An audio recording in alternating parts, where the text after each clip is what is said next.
Welcome to steno with Paras. Dictation start होगी 5 second बाद। Start. Smart India hackathon के मुख्य कार्यक्रम में छात्रों ने जिस तरह बढ़ चढ़कर भाग लिया उससे यही पता चलता है कि रोज़मर्रा के जीवन में आने वाली समस्याओं को सुलझाने के तौर तरीके विकसित करने का अभियान गति पकड़ रहा है। यह वह कार्यक्रम है जो छात्रों को अलग तरीके से सोचने के लिए प्रेरित करने के साथ ही तमाम उत्पादों को नए तरह से विकसित करने की संस्कृति को बल देता है। यह कार्यक्रम सही दिशा में जा रहा है, इसकी पुष्टि वर्ष दर वर्ष भागीदारी करने वाले छात्रों की बढ़ती संख्या से होती है।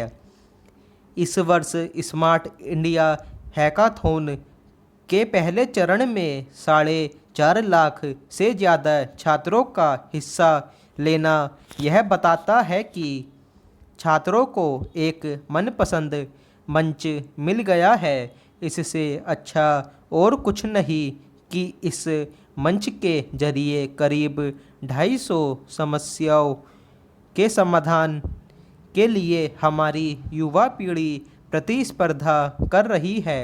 इस मंच को और विस्तार देने की ज़रूरत है ताकि जो भी छात्र डिजिटल तकनीक आधारित कुछ नया अनोखा करना चाहे वह आसानी से कर सके।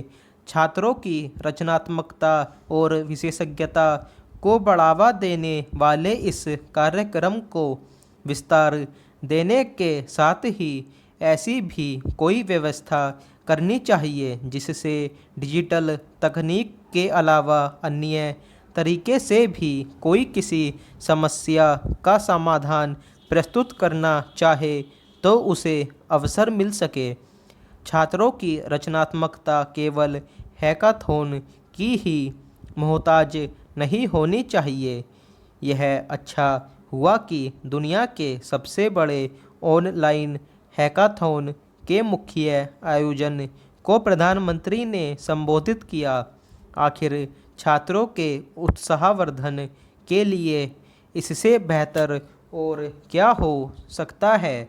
इस अवसर पर प्रधानमंत्री ने यह विश्वास व्यक्त किया कि नई शिक्षा नीति नौकरी खोजने वालों के बजाय नौकरियों का सृजन करने वालों को आगे लाने का काम करेगी।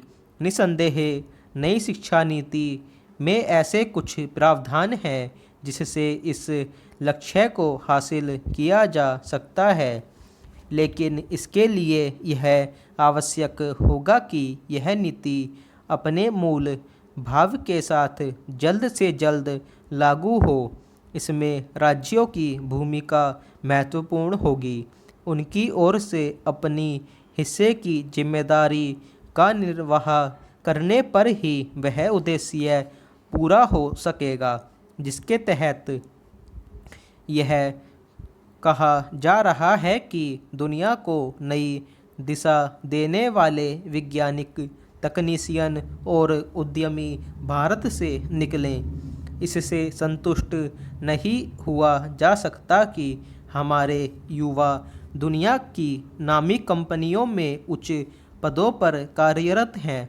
बात तब बनेगी जब वे ऐसी कंपनियों का निर्माण खुद करने में सक्षम होंगे।